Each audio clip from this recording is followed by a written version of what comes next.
Assalamualaikum warahmatullahi wabarakatuh. Pada video pembelajaran ini, Ustazah akan membahas muatan IPS, Ilmu Pengetahuan Sosial, di tema 6, yang mencakup subtema 1, 2, dan 3. Nah, intinya apa di tema 6 ini? Intinya kita mempelajari interaksi atau hubungan antara manusia dengan alam. Lalu kita analisis bersama-sama, kita cari tahu bersama-sama pengaruh hubungan manusia dan alam ini terhadap ekonomi, terhadap sosial atau terhadap masyarakat, dan terhadap budaya.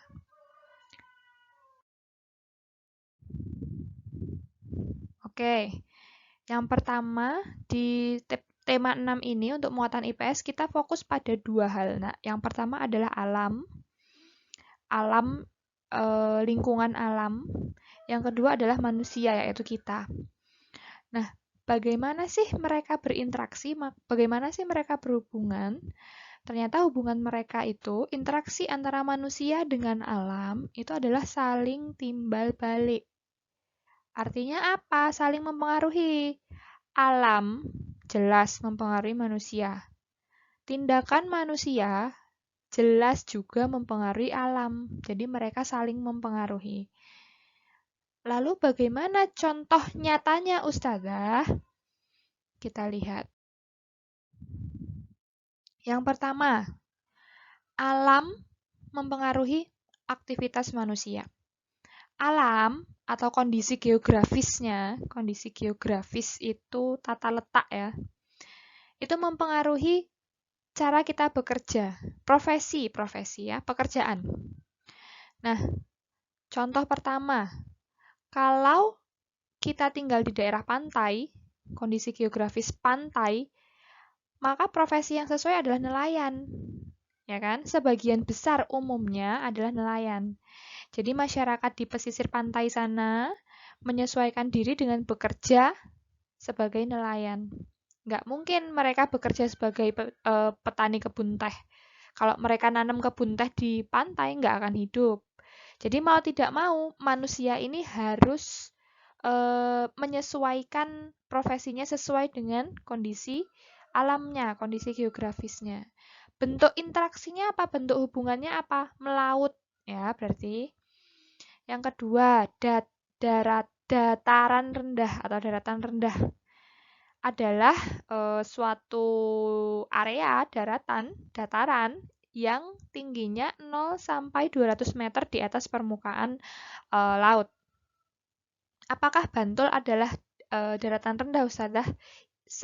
Bantul ini sangat luas. 40%-nya rendah. Sekolah kita termasuk rendah. Kalau anak-anakku ada yang tinggal di Delingo, seperti kakak kelas kalian, Mas Fadil, nah itu sudah masuk dataran tinggi ya, Gunung Kidul ya.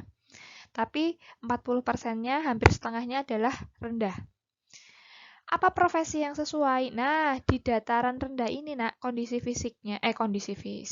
alamnya itu tanahnya sangat subur. Jadi mayoritas bagian besar itu bertani. Lalu untuk jalanannya, untuk struktur jalanannya itu rata. Jadi untuk ngangkut-ngangkut barang, itu untuk mendirikan pemukiman, untuk mendirikan rumah, itu stabil. Jadi banyak pedagang, wirausaha, buruh. Jadi pabrik juga banyak didirikan di sini, di dataran rendah. Pusat pemerintahan juga ada di dataran rendah. Kita pusat pemerintahan kita, Parasamya Bantul itu kan di tengah Kecamatan Bantul itu kan dataran rendah ya. Bentuk interaksinya apa antara manusia dengan alam di dataran rendah ini? Contohnya bertani. Kalau pedagang ya berdagang dan seterusnya. Yang ketiga, dataran tinggi. Nah, ini yang Ustazah bilang tadi, itu ketinggiannya lebih dari 200 meter di atas permukaan laut. Contohnya ya Gunung Kidul kalau di sini ya. Kalau di Jawa Tengah ada Dieng dan lain sebagainya. Nah, di sini jelas udaranya sejuk sekali. Maka banyaklah perkebunan sayur-sayuran, teh, kopi, buah, bunga, tanaman hias lainnya, dan juga peternakan. Eh, Mengapa tidak ada itu Ustazah, pengelolaan barang dan jasa. Jadi transportasinya bagaimana Ustazah untuk memindahkan barang-barang dan jasa? Mungkin nggak dibangun pabrik di dataran tinggi? Ya tidak, karena nggak tidak memungkinkan kendaraan-kendaraan melewati lokasi yang sulit dijangkau ya kalau dataran tinggi ya. Beda dengan dataran rendah. Bentuk interaksinya apa? Ya, berkebun, beternak. Tidak mungkin di dataran rendah atau tinggi malah melaut ya, tidak mungkin, tidak cocok dengan kondisi alamnya. Itu adalah bagaimana alam mempengaruhi manusia. Sekarang kebalikannya, karena tadi saling mempengaruhi ya. Lah, manusia apakah bisa mempengaruhi alam? Loh, jelas. Ini adalah masalah abad 21 yang berusaha dituntaskan oleh seluruh negara di dunia ya. Nah, manusia ini mengubah alam sesuai kebutuhannya, nak. Cukup egois ya ternyata ya kita ya. Pertama, manusia membuka lahan hutan. Membuka itu bukan berarti ada pintu, di hutan tuh ada pintu, salah ternyata harus dibuka. Tidak. Membuka lahan hutan itu berarti apa? Menggunduli hutan penebangan yang banyak di area yang luas berhektar-hektar. Manusia membuka lahan hutan untuk dijadikan pemukiman, perkebunan, daerah industri, dan lain-lain. Bentuk interaksinya berarti ya itu tadi, menggunduli hutan. Apakah ini interaksi yang positif Ustazah ya negatif? Karena merugikan salah satu pihak, yaitu alam. Nah, yang kedua, contohnya adalah manusia membuat hujan buatan untuk menanggulangi kemarau panjang. Jadi di daerah tertentu di Indonesia, itu curah hujannya sangat tipis, sehingga harus dilakukan inovasi teknologi dengan membuat hujan buatan. Nah, ini bentuk interaksi yang positif. Artinya kita juga bisa melestarikan tumbuh-tumbuhan di sekitar karena kurang air kasihan ya. Jadi dibuatlah dibuatlah hujan buatan agar tanaman-tanaman di sekitarnya tetap subur. Bentuk interaksi positif lainnya apa? Hemat energi itu juga masuk sebetulnya. Ada lagi apa? Menanam pohon itu juga. Reboisasi. Nah, apa pengaruh hubungan antara manusia dengan alam itu? Pengaruhnya ya jelas ada yang positif, ada yang negatif. Positifnya terpenuhinya kebutuhan hidup manusia, meningkatkan kualitas hidup manusia. Dari yang sebelumnya tidak bekerja jadi bekerja, itu kan kualitas hidupnya meningkat ya, kesejahteraannya meningkat. Mengurangi angka pengangguran dan mempercepat pembangunan. Tapi kita harus waspada juga terhadap pengaruh-pengaruh negatifnya. Yang bagaimana yang menimbulkan pengaruh negatif yang pemanfaatan lingkungannya berlebihan. Kita menggunakan lingkungannya berlebihan, terlalu egois, tidak memperhatikan keseimbangan ekosistem. Pengaruhnya apa? Kelangkaan sumber daya alam. Contohnya hutan banyak ditebang sehingga sumber daya kayu lama-kelamaan akan menipis.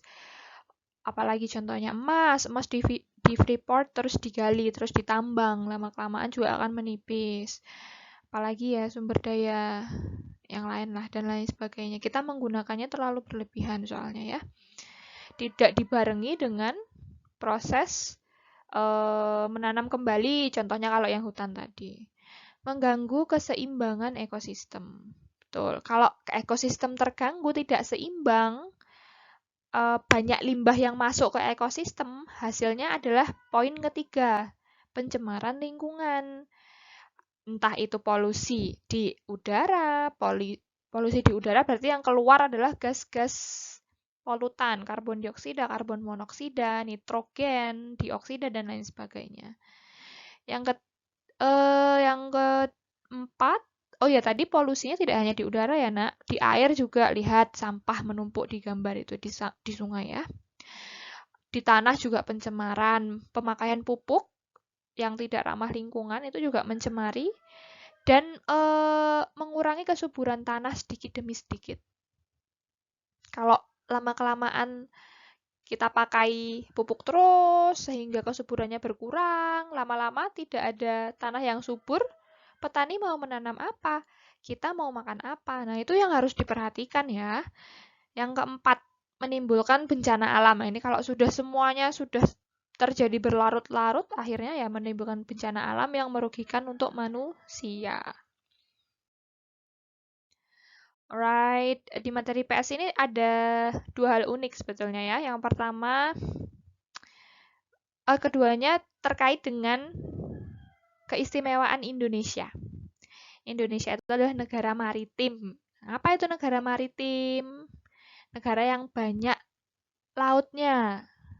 Jadi di tema 6 ini dijelaskan beberapa interaksi terkait dengan manusia dengan kondisi alam laut ya. Yang pertama, bentuk interaksinya adalah perburuan paus di Desa Lamalera, itu ada di Nusa Tenggara Timur. Nah, anak-anak bisa lihat gambarnya di pojok bawah itu. Yang besar sekali itu itu bukan layangan ya, itu adalah ekor paus sangat besar. Sangat besar. Nah, kita akan membedah, mencari tahu, menyelidiki menyelidiki muatan-muatan budayanya, pengaruhnya. Nah, pengaruh interaksinya ini terhadap budaya, terhadap keadaan masyarakat, sosial, terhadap alam. Itu bagaimana sih Ustazah? Karena di tema ini kalian dituntut untuk bisa menganalisis interaksi. Ya, membedah interaksi. Kita studi kasus yang pertama. Kita membedah kasus yang pertama seperti detektif. Dari segi budaya, ternyata perburuan paus di Lamalera ini adalah tradisi yang turun-temurun, Nak, dari zaman nenek moyang sana. Desa Lamalera itu adalah desa pesisir ya, di pesisir pantai. Jadi, mayoritas bagian besar masyarakatnya berprofesi sebagai nelayan. Di mana perburuan paus ini juga sudah diturunkan dari zaman nenek moyang tadi. Sebelum berburu, masyarakat melakukan upacara adat Tabuna Mafata yang bertujuan saling membersihkan diri dan saling memaafkan, saling maaf-memaafkan. Begitu. Ya, ini adalah sisi budaya dari bentuk interaksi ini. Ternyata adalah suatu tradisi dan ternyata ada upacara adat di dalamnya. Yang kedua dari sisi sosial. Nah, kalian bayangkan ya, seekor paus yang segede itu, apakah mungkin jika ditangkap hanya satu orang? Tidak mungkin, butuh kerjasama banyak masyarakat. Jadi, proses perburuan paus ini semacam festival, nah, bareng-bareng, rame gitu, butuh banyak masyarakat untuk melakukannya, untuk menangkap paus. Nah, ketika sudah tertangkap, tidak mereka jual, lalu mereka nikmati untuk keuntungan mereka sendiri, tidak. Ternyata setiap bagian paus, mulai dari minyaknya, tulangnya, dagingnya, itu dimanfaatkan bersama-sama, dibagikan ke seluruh warga desa. Ada juga yang dibagikan untuk kepentingan desa. Ya, contohnya seperti ini. Contohnya minyaknya itu untuk bahan bakar lentera, untuk penerangan desa lentera itu ya lampu sentrong itu loh ya. Lalu tulangnya itu untuk bahan utama kerajinan tangan di desa tersebut. Atau bisa juga dimasak untuk konsumsi bersama-sama ya. Jadi tidak serta-merta untuk dijual ya. Alamnya bagaimana loh? Ustazah berburu paus, bukannya paus itu dilindungi ya? Nah, untuk sama-sama menjaga kelestarian paus, maka mereka sudah membuat satu perjanjian dari dulu yang sudah disepakati dari dulu. Yang pertama, hanya berburu paus tua. Nah, mengapa tidak yang muda? Karena yang muda masih mungkin untuk berkembang biak, ya kan? Kalau yang tua kan sudah memasuki masa-masa akan mati ya. Tidak memiliki kemampuan untuk berkembang biak lagi lah, rata-rata seperti itu. Dan dalam 1 tahun itu paling banyak diperbolehkan menangkap 15 ekor paus saja untuk menjaga kelestarian paus di perairan tersebut. Ekonominya bagaimana, Ustazah? Tadi katanya tidak dijual. Lalu bagaimana aspek ekonomi dari interaksi ini? Nah, ternyata proses perburuan ini memiliki potensi atau apa namanya ya? Bisa dijadikan sebagai daya tarik pariwisata di NTT. Jadi nanti mengundang para wisatawan untuk hadir menyaksikan proses perburuan ini sehingga pundi-pundi pendapatan untuk warga sekitar di bidang pariwisata ini lumayan banyak. Begitu ya. Ini studi kasus pertama. Oke, kita sebagai detektif sudah menyelesaikan 1 kasus. Kita beralih ke kasus kedua. Bentuk interaksinya adalah pelelangan ikan di TPI, tempat pelelangan ikan. Nah, anak-anak bisa lihat gambarnya di pojok bawah. Ada banyak orang sedang berinteraksi sosial satu sama lain. Ingat, manusia itu makhluk sosial. Artinya tetap berinteraksi satu sama lain. Tidak hanya berinteraksi dengan alam tok ya. Ada banyak keranjang ikan masih segar, gede-gede pula. Nah, apa itu pelelangan ikan? Nah, pelelangan ikan ini adalah kegiatan tawar-menawar antara para penjual ikan. Nah, penjual ikan di sini adalah nelayan yang habis pulang dari melaut. Dan para pembeli. Para pembelinya siapa? Para pembelinya adalah para pedagang-pedagang ikan di berbagai daerah. Corodine ya, kalau di sini ya di tempat pelelangan ikan di pantai-pantai selatan Bantul itu misalnya di Depok lah ya. Nelayannya di situ jadi penjual, pembelinya adalah para pedagang ikan di kios-kios pasar Bantul. Kulaan ya, kulaan, para pengkulaan. Tawar-menawarnya bukan seperti pasar biasa ya kalau pelelangan ya, bukan jual beli biasa. Contoh, bukan seperti ini loh, bukan seperti ini. Niki pinten Pak? Ini berapa Pak? Harga ikan satu keranjangnya? Oh 100.000 saja. Oh mbok 50.000. Tidak, menawarnya bukan seperti itu. Bukan ke bawah menawarnya. Itu bukan termasuk pelelangan. Tidak termasuk pelelangan. Nah, bagaimana sih proses lelangnya? Yang pertama ada juru lelang. Di sini akan menawarkan harga dari harga yang paling rendah yang ditentukan penjual misalnya. Nanti ada satu orang sebagai juru lelang bilang, tanya dulu ke nelayan, ini mau Bapak jual berapa? Contoh, ini mau saya jual paling murah 100.000 Mas. Tolong dilelangkan. Baik, saya lelangkan. Begitu kata juru lelangnya ya. Lalu juru lelangnya bilang ke para calon pembeli-pembeli ini harganya adalah 100.000. Monggo silahkan ditawar, yang paling tinggi nawar justru itu yang akan dapat barangnya. Nah, nanti para pembeli yang di situ berebut-rebut untuk menawar tapi dengan harga yang semakin meningkat. Saya 150 Pak.